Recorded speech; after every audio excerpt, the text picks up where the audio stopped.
You know that neither Lloyd's of London nor Swiss Re will underwrite liability policies for electromagnetic radiation because they think the health risk is too great. In other words, they believe that when the lawyers get involved, and I know many of them, the companies who deliver this radiation to the public could be wiped out.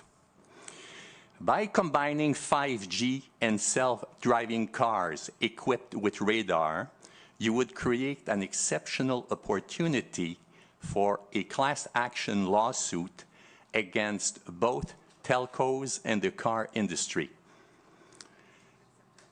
I don't know how you can support the deployment of 5G, a new cellular system that will seriously enhance human exposure to electromagnetic radiation, when you know what Dr. Goldberg just told you.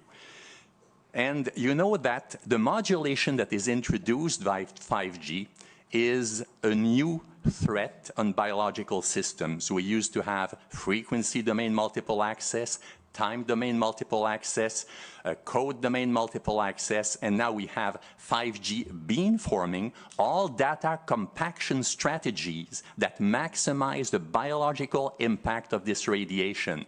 In other words, it's going to get a lot worse with this deployment. You know that all human cancers, and I use cancer as the, so to speak, the example here, although there's many other health effects of this radiation, because it's the most closely documented, because we have a long history, bad history with cancer. All human cancer, leukemia, colon, breast cancer, lung cancer, respond to electromagnetic radiation at levels hundreds of times below the FCC recommendations. By the way, the FCC have zero medical and biological expertise. They take their marching orders from the Institute of Electrical and Electronics Engineers. And while this institution was setting the standards, I was present. And I know how lightheartedly they suppressed any information that would impair the development of their applications. They just didn't want to hear about it. So it was never considered. How can you allow this when the International Agency for Research on Cancer, the foremost authority on human cancers, warned you twice in 2002 and in 2012 about the link between electromagnetic radiation and cancer in humans? The environment has to be cleaned up of electromagnetic radiation progressively, not augmented in radiation. Electromagnetic radiation has repeatedly been linked with cancer in animals. Chu, in 1992, reported with 200 rats a multiplication by 4 of primary malignancies in animals exposed. Ripaccioli in 1997 reported with 200 rats enhancements of lymphomas by a factor of 2.4 in mice exposed to EMR. This year, the National Toxicology Program is reporting strong evidence of similar results with 1,440 rats and 1,680 mice.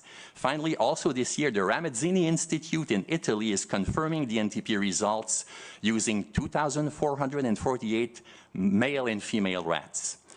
So I urge you, don't listen to me. Listen to the advice of 4,288 rats and 1,680 mice that were put in a carefully controlled situation and are telling you that cancer for only one disease is enhanced by this radiation.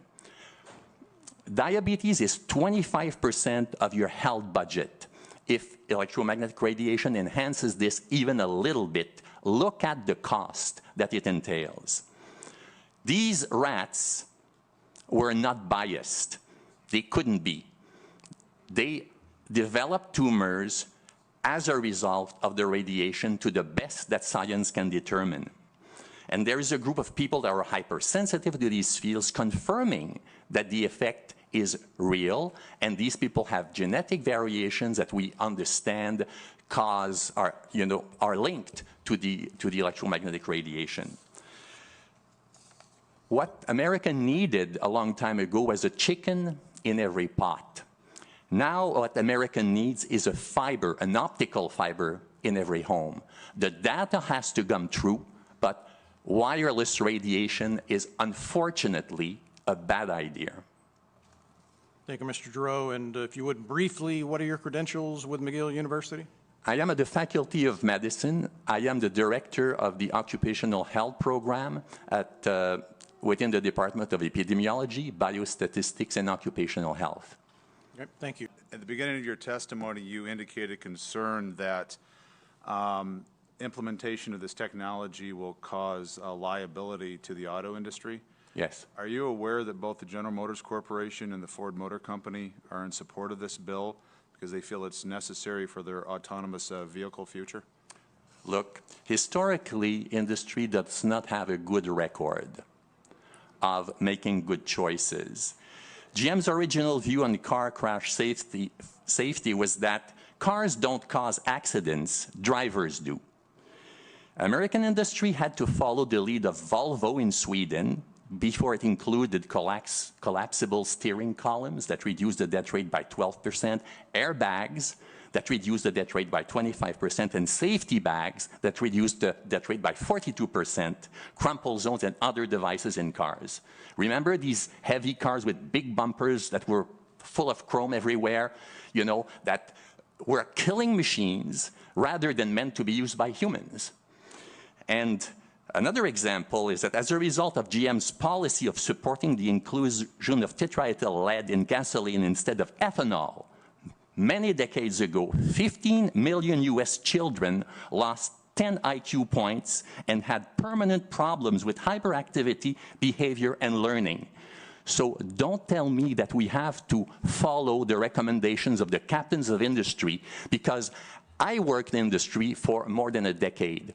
And I love these people, but their focus is so great on what they're doing. They want to serve, but their focus is incredibly directed to their task. They have no knowledge of health effects of their works, and this creates a schism within society that we have to bridge. And unfortunately, this may fall upon you. Thank you, Mr. Giroux.